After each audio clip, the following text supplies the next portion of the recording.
Alright guys, so today we're going to be talking about Season of Chosen's narrative, the Glycon, mission. I think I said that right. I don't know why. These Cabal names can get very confusing.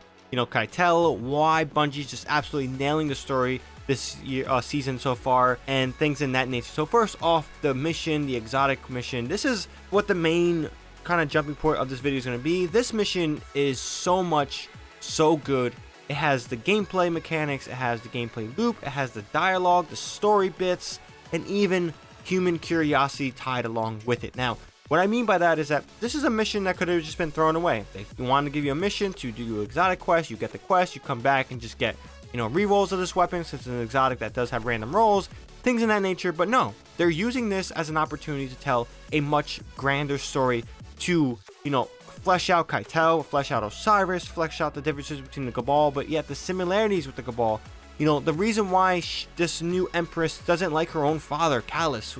What did Callus do? What was Callus doing all along with the Scorn? Like, he was kidnapping them and experimenting on them, trying to communicate with the darkness, and the darkness answered, which is just crazy. We don't know what it said, to Callus, things in that nature. We know that he seemingly maybe got killed, he became one with the darkness, or he joined the darkness. All of that is unsure, but a lot of this shit going on is very compelling. It is a very interesting story, and is told in one of the most perfect ways possible, through gameplay loops and through dialogue itself. Now back to Caital.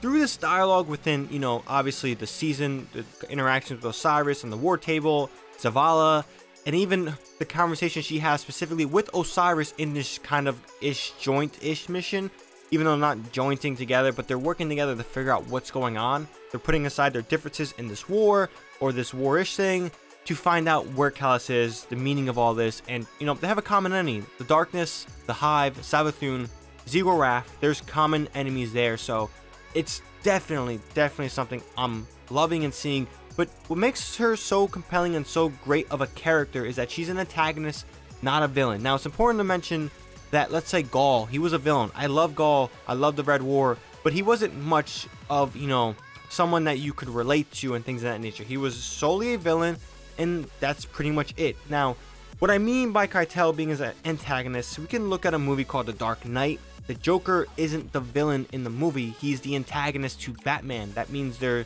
similar people, but just opposite sides. In that case, Batman and Joker were outcasts, but Batman had rules, Joker didn't, and they questioned each other in that nature of just their whole conflict within the movie. And that's what Caital does in this season. She questions the Vanguard, she questions, things in that nature, and Osiris sees a lot of similarities with his old self, who he was before in Caital. And she knows the game. He knows the game with the Cabal, the turning. So she knows that while they have similar beliefs, her methods are entirely different. They want to take out the Hive. They want to take out the darkness. They want to do all these things, but the methods aren't what the humans want or the Vanguard wants. It's entirely different. The enemies are the same, but the methods are different. And that's where this conflict lies. If it being entirely possible of us understanding Caital, like, yeah, she wants to do this, we don't agree with her, but we understand her. She has mercy. She doesn't want to take out all of humanity.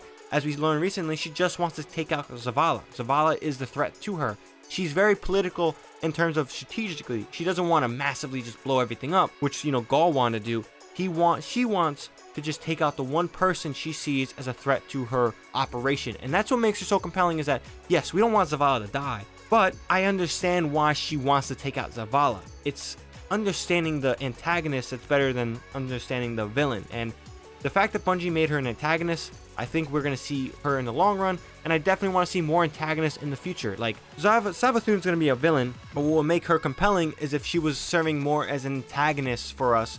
Maybe she's the Vanguard of the darkness, let's say. Even though it's completely bogus, she's purely something else besides that. But again, what if her motives and her things are reasonable and understandable, and they focus her around being more of an antagonist than a villain? So Caital, phenomenal itself. But in general, I think the whole season narrative so far is going, phenomenally. I love visiting the Glycon and seeing these new bits of dialogue. It's intriguing, it's awesome, it's someplace I can continuously go to, find clues, things in that nature. What happened to the home world? What does Ziggurat do to, to Cabal homeworld? Things in that nature. There's just so much good stuff going on in the world of Destiny, where I'm just loving this season, the story. And I think that's the biggest part. The gameplay and the story are intertwined, and they're telling something meaningful. And that's something that's been rare in Destiny, and I think Bungie is definitely making more strides too. We talked about in a recent video, how they're delaying Witch Queen a little bit to focus more on the narrative and the story itself. And with what's going on with Season of Chosen, and hopefully the next 2 seasons before the Witch Queen, I'm really looking forward to seeing what happens with this narrative. What are they doing? How are they building their narrative structure to tell us through seasons, through games, through expansions? But with what's going on in Season of Chosen, as long as this trend continues, there's going to be a lot of great stuff to play in Destiny, a lot of great story to play. And I think if Destiny focuses on their story too, as well as their gameplay, there's no looter shooter that's going to be able to take Destiny 2 off the map. It's going to be here to stay, and I've been saying this forever. Can't get me to play Outriders because I don't care about anything Outriders. It looks intriguing, but it doesn't have my attention like Destiny does. Now, yes, maybe I gotta give it time, but as things stand, other looter shooters are nowhere near the scale, the depth, and the emotion of Destiny 2. And I think that's what this whole video is about. GladCon, Season of Chosen, Caital, all of Destiny at its finest, and I'm really loving it. But let me know what you guys think about the story. Are you guys enjoying it? Are you not much of a story person in Destiny? You just want to play a good game? That's fair. Nothing wrong with that. But yeah, let me know what you guys think down below. Like this video if you enjoyed. Subscribe for more Destiny 2 videos like this, or weapon reviews, or anything in the world of Destiny 2. Call of Duty Warzone, anything with those 2 games. Yeah, definitely subscribe for all that good stuff. With that being said, hope you guys have a good one. ShadowNinja here, and I'm out.